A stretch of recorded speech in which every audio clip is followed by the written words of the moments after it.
leave. I have been constantly reminded before coming here about my lack of intramural training. I must humbly submit that I'm a high school dropout. Before, with very little success on my side, I used to brag about being a dropout and yet managing to move seamlessly in a scholarly circles without being caught out. That's because I was a good actor.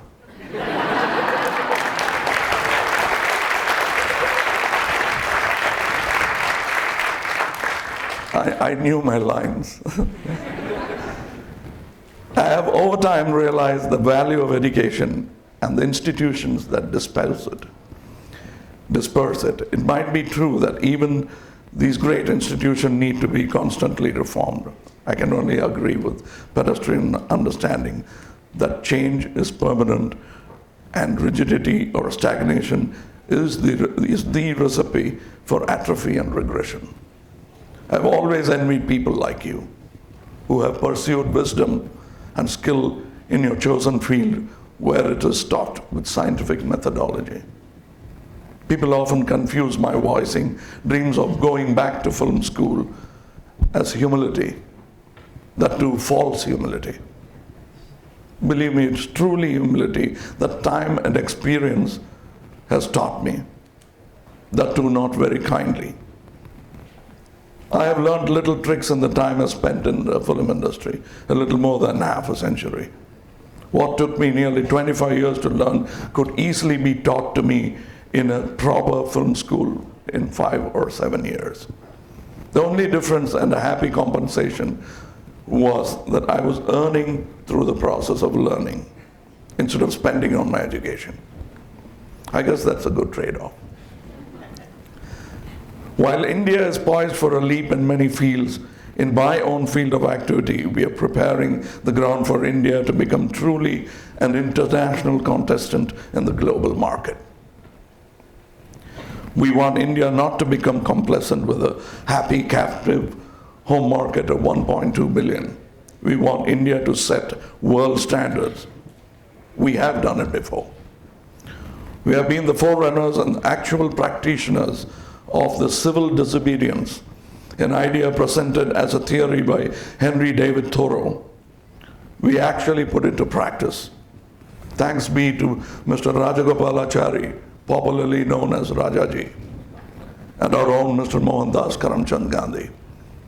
India became a trendsetter for giants like Mr. Martin Luther King and Mr. Mandela to emulate. Those vigilant gentlemen have made it possible for me to speak fearlessly, but with responsibility today. I respect the way their freedom to speak was won. On a rare occasion, freedom of speech was won, taking on violence without returning it in kind. A very hard act to follow. To take on violence with non-violence needs extraordinary valor. Not without reason does Gandhiji, an otherwise humble man, openly brag about ahimsa being the highest form of valor. That's why probably the 24th Tirthankara, the saint in the Jainic religious order, the champion of ahimsa, was called Mahavira, the great warrior. Ahimsa is difficult to achieve. It is not done merely by turning vegetarian. Being a vegetarian and yet showing apathy to a fellow human being is purpose defeated. In my mind, there is this constant tussle between Darwin's theory and the fascinating concept of ahimsa. Well, that's another subject for another podium, another debate. Once again, I remind myself and you to be on constant vigil. Any government, institution, or religion trying overtly or covertly to coerce your mind to suit a narrow selfish purpose with disregard to larger society is something we should all be wary of.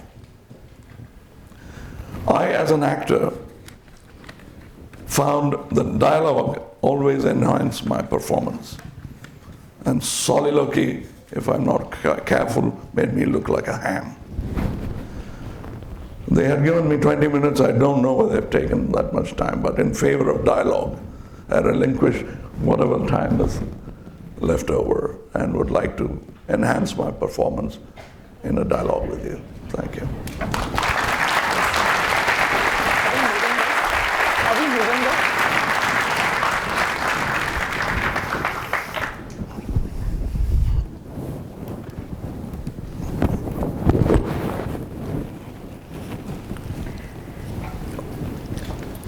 Thank you for your very thought-provoking remarks. We're going to have a conversation now, and then I'll open it up for questions and answers. Before we started, I actually looked up the definition of question. It's a sentence that seeks information through a reply. So it's not a statement. It's not a profession of your deep commitment to seeing all of his movies. It's really one sentence that ends in a question mark. And we're hoping that we'd have the opportunity to hear from many of you. I'm going to start with a conversation with some questions for you. I was particularly struck by your phrase, to speak fearlessly but with responsibility. And I was wondering whether you see this as a role that actors have as a responsibility to society, and is this a responsibility for the larger film industry as well? Yes, responsibility even to the listener. You can't offend him just because I get a good line to speak. I think that's the first responsibility. It's not offending because you want to put forward an idea and get a laugh out of the larger majority and disregard a few people there. That's also my responsibility. It's from starting from there, it goes up to whatever topic I'm talking about. Mm-hmm. To be informed is the first responsibility. So what do you see the role of actors, people who are in the public sphere, who can shape public opinion and who can advocate for freedom of speech? Most artists say that I'm an artist, I don't care what's happening around me. Let me do my art, let politics do its business. And that's a dangerous position to take. Everybody should be in politics, not necessarily contesting for a seat in the parliament, but you should be. That's what I was talking about, the vigil. The common man has a responsibility. Satyagraha is not something you let Gandhiji do and walk behind and make him a Mahatma. Satyagraha is something you personally, individually get involved in. So do you see freedom of speech as a duty and a right? Because increasingly people in human rights are talking not just about rights, but also about responsibilities. What responsibilities and duties do we have to each other?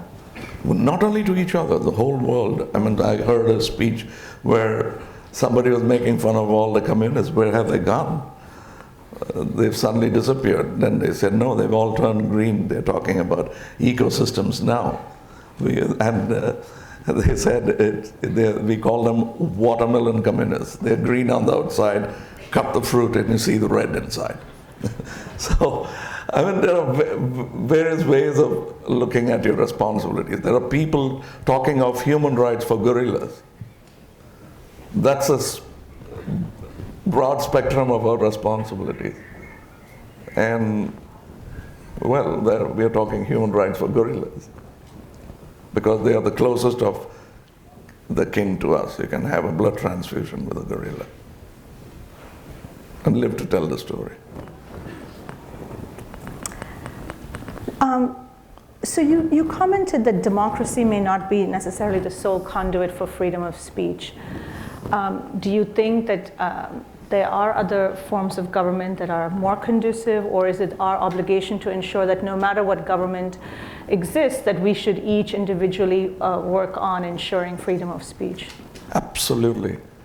That's what the unknown man in Tiananmen Square was all about. That was freedom of speech. He said it without a word. He just stood in front of the tank. Mm-hmm. And that will happen. It will surface. It is genetically implanted. It will surface. So I'm not talking that. I'm not just simply saying that it could thrive elsewhere and not in democracy. It'll thrive anywhere. But you cannot believe that this taken care of takes care of the other thing. It's like a daily chore. You have to do that. Now, something that's in the news quite a bit around the world is really growing income inequality. It's being talked about even in Davos, and of course, in the elections here. Is income inequality a threat to democracy, and are there implications for individual freedoms with rising income inequality, which then may have implications for other kinds of access for people? Come again? What was the last Income thing? inequality. So does income inequality have implications for democracy and people's ability to participate in democracy? That's happening in India now. Let me talk about, I'm not very well informed about American politics, not even Indian politics to be precise, but I'm closer to it. So let me say this sudden knee-jerk reaction to freedom of speech and sudden intolerance for, and sudden umbrage for anything that is said is very new, and I have seen great political leaders being questioned right in front of people. Gandhiji, 10 days before his death, was lampooned in front of people, and he took it all because they were complaining about how he ruined the country. And he took it all in with a deep breath, and he was doing the duty of an elder. And there were many such politicians, not only Gandhiji. Mm-hmm. But all that is something which is sorely missing here today, anywhere today. You had mentioned towards the end that India could really set